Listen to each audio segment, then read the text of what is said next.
Yo, what's up? What's happening? I'm redoing this video because for some reason YouTube has deleted my original video. I think a few days ago I was looking for it to see how well it done, and I didn't see it in my YouTube studios and I didn't see it on my YouTube account. So I'm gonna have to redo this video. It's gonna be a lot different from before. So here we go.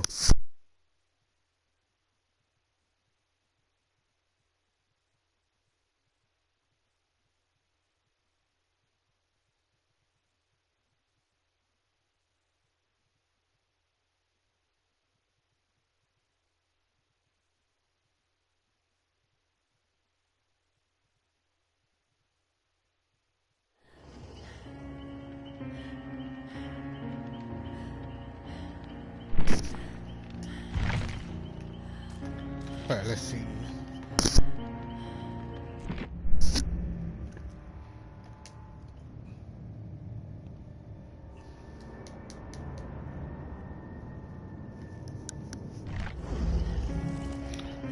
Alright. If you're playing Survivor, I'm most likely a Survivor main. So, this is gonna be for the people who play Survivor. Okay, so for the free-to-play players, not free-to-play, I mean people who don't want to buy a lot of license and original chapters,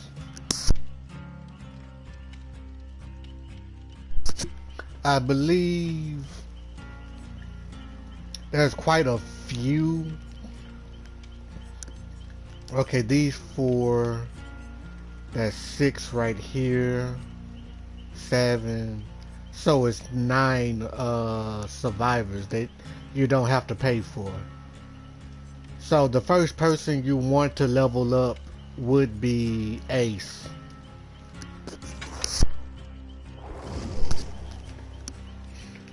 Okay. Hold up. There we go. Now, there's 2 perks you really want from them, but only one of them you're going to be using a lot. You want open-handed and you want ace in the hole. Open-handed is probably the best perk for ore reading. So if you're using this with Kindred, you can pretty much help your teammate out, and you can also help yourself out, because it extends the range of how far your teammates can see the killer. Sometimes it can be pretty dangerous for you because it'll make you more valuable on hook than off the hook, because then certain teammates don't want you to get off the hook because they want to loop the killer because they can see his aura behind the walls. So I usually have like a lot of bills with this. So I know I have this with Ada. Okay, let's see. Okay, here's one build I have with this. Kindred and Wiretap is pretty good. I don't think Wiretap works with open-handed, because I think the range is still the same. I don't know the devs did that on purpose or they left it out or something. Okay, let me do another survivor, because you can use all kinds, but I don't usually. Okay, and here's another one with distortion. I make sure I use these three because these are my main focus. Okay, so the next person you want to, the next survivor you want to level up is Fang. Now Fang Man is like the favorite survivor. She's the odds-on favorite. Now, all three of her perks is pretty good. So you want Technician and Life. Alert is pretty good, but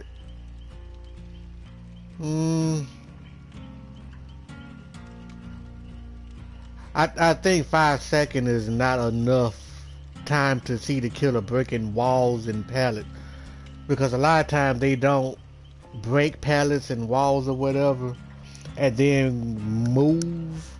They usually stand there and then move. So I wouldn't really use this too tough, but these two are pretty good. Oh my fucking god. Okay.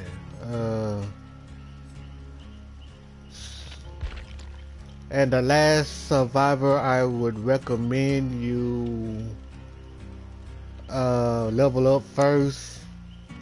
I would do a top 5, but I really need to get on to something else. Let me see.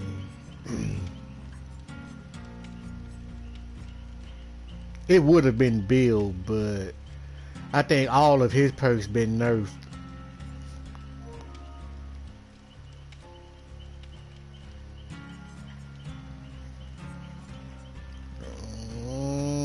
I'm gonna go with Meg.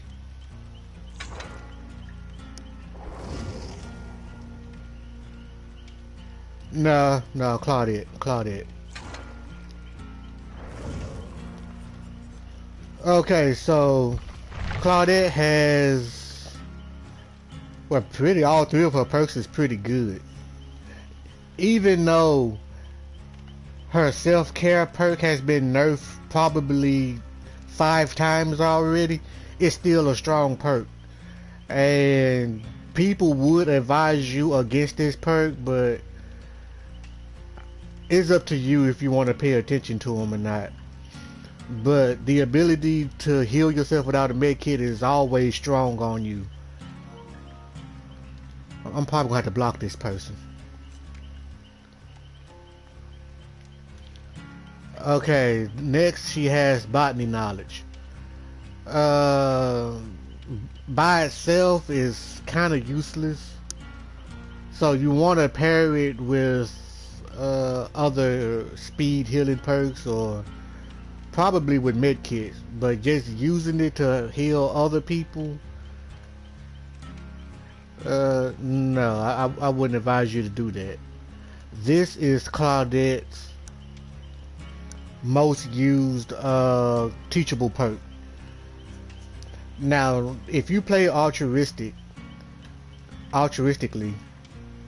this is the best perk. You don't want to go without this perk because you can keep an eye on your teammate and stay close without getting too close. So you want to shadow your teammate if you want to go for a save, like flashlight, flashbang, or sabotaging the hook before the killer get there.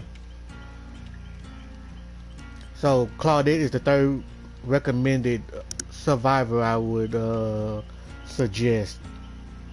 Now, for the license and original chapters, the very first I recommend is Michaela.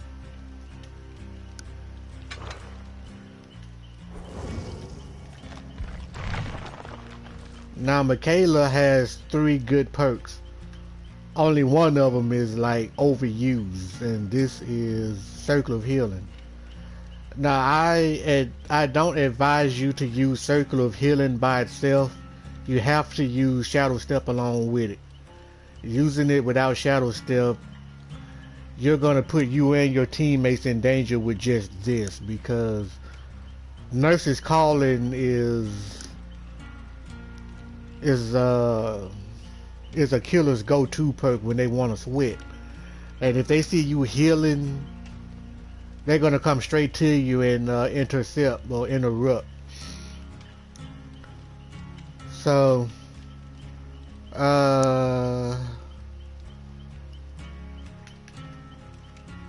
she's only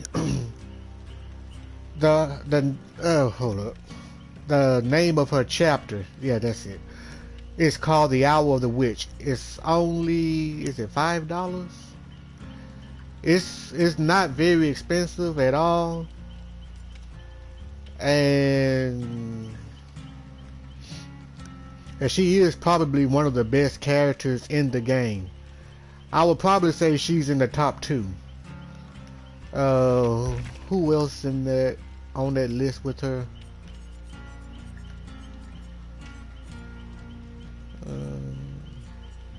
Perk wise, I'm trying to see.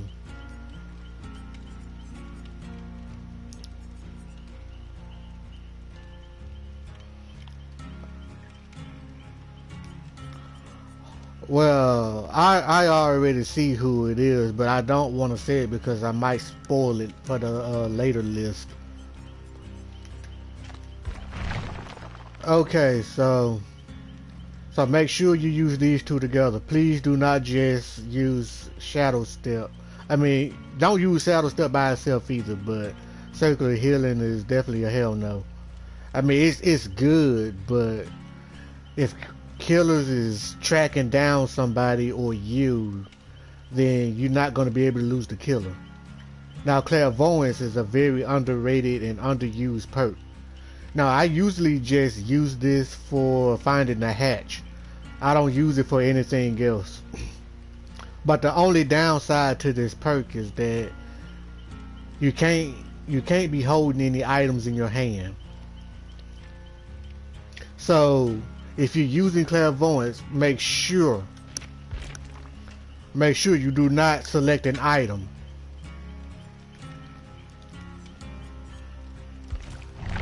Okay, so the next recommended chapter I would say is, I would go with either Resident Evil chapter, either the original Resident Evil or Project W. Now they have some good perks. Let me see. I think they nerf Jill's Blast Mine.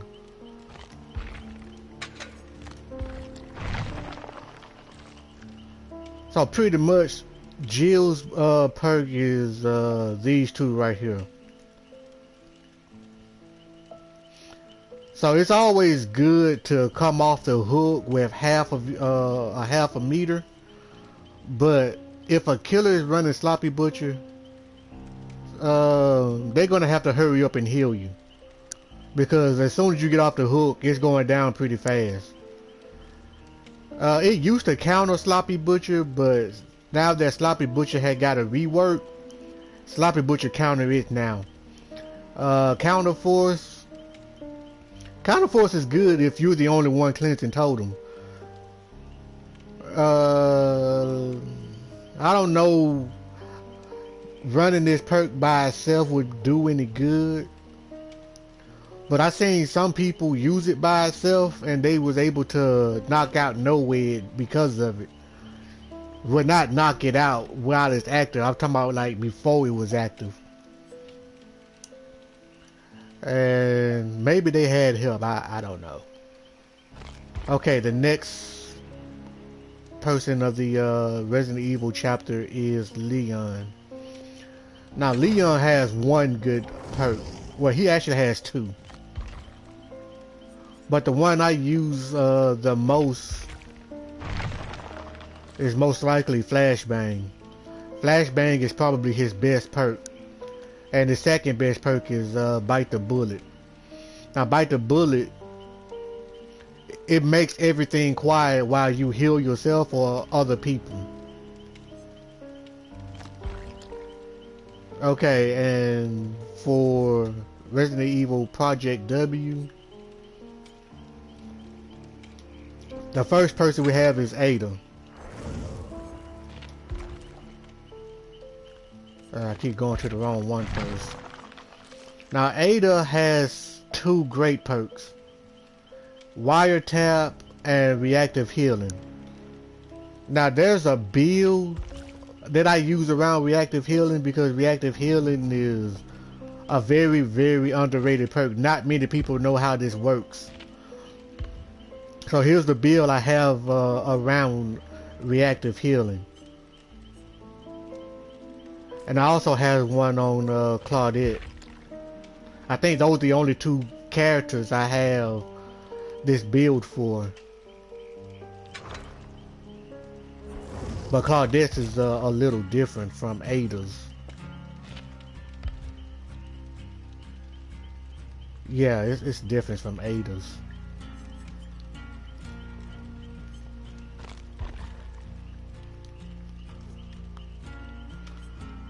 Okay, nope, wrong character.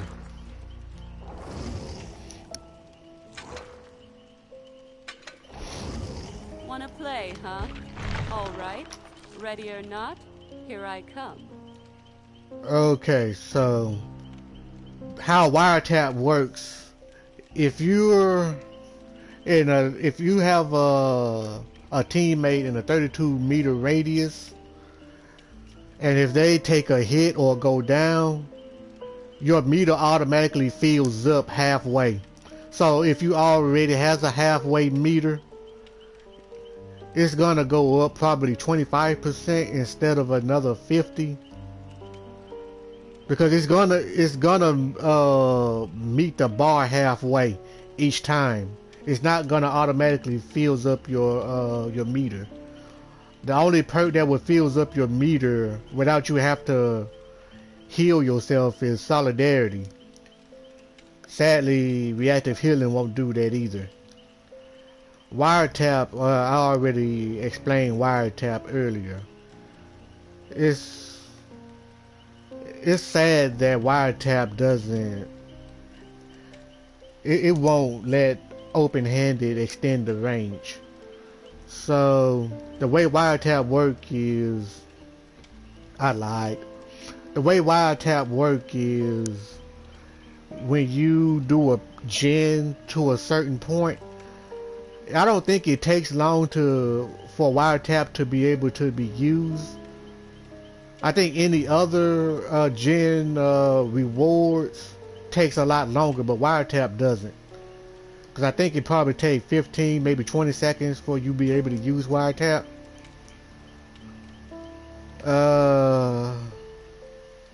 I think I use Wiretap with Repress Alliance, and Repress Alliance takes a lot longer.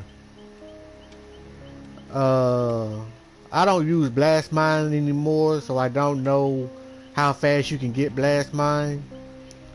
Flashbang.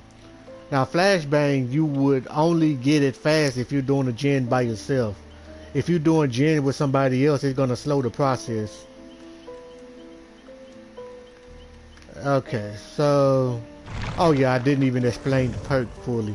So what Wiretap does, like when you use Wiretap, it's like a surveillance around your gen. Within a 14-meter radius, I think it's 14. Within that radius, you will see the killer's aura. Unless he's stealthy, you won't see it. Let's see. I'm trying to see the radius. Yeah, 14 meters. So it's sad that you can't extend it to 30 meters or however the range open-handed extended to.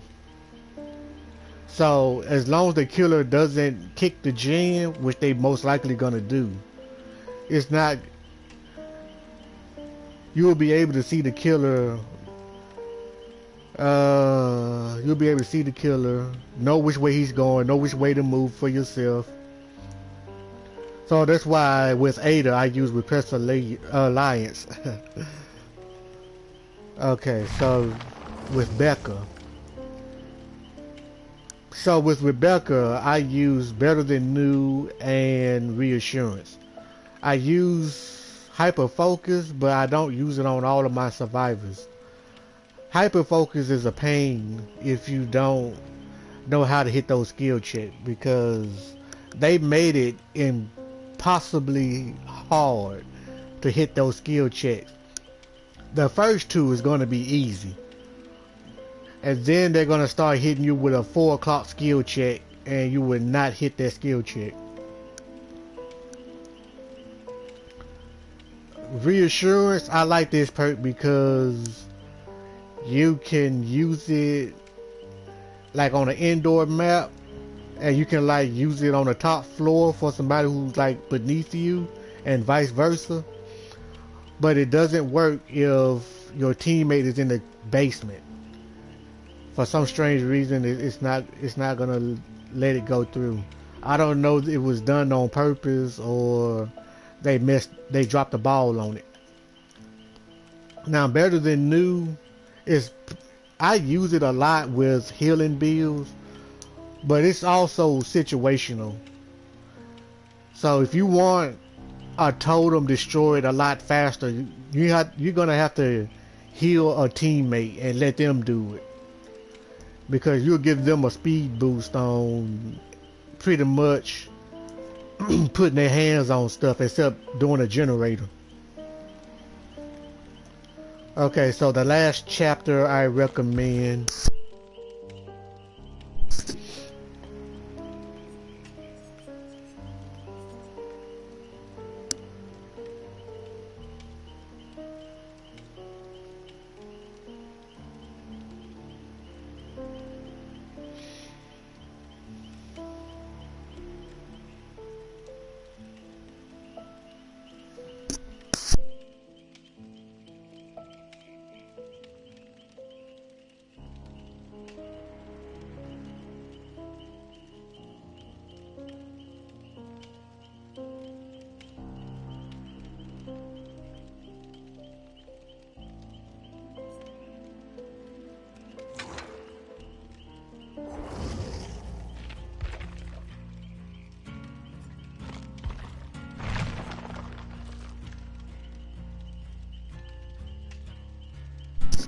I want to say this chapter only because of this perk right here. Only because of this perk. But when I'm looking through these other survivors, I don't really see too much. Okay, let me see. Quentin, what he has. No, can't be Quentin.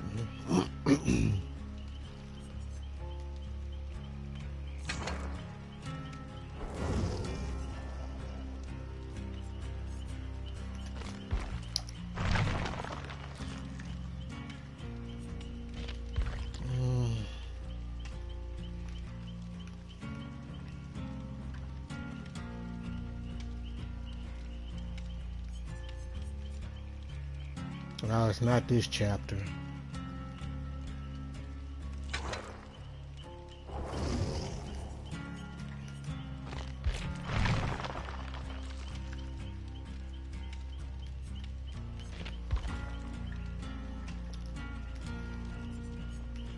I think I'm gonna have to say both Resident Evil as not a whole, but separately.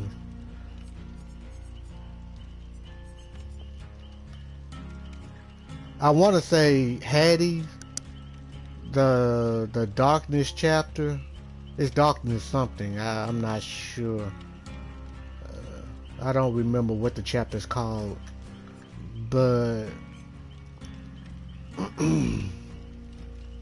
yeah, you know what? I would say Hattie. Now there's a build I have. Okay, I think that's the best of both worlds type of build. Hold up. I'm trying to give you Elodie. I think Elodie is the only one who has it. I think everybody else has like an altruistic build for doing gens. Elodie is the only person who has a solo gen build. So this is it right here. So if you want to do gens pretty fast, you definitely need that chapter. Alright, I'm gonna stream on Twitch now. I'll catch you guys there.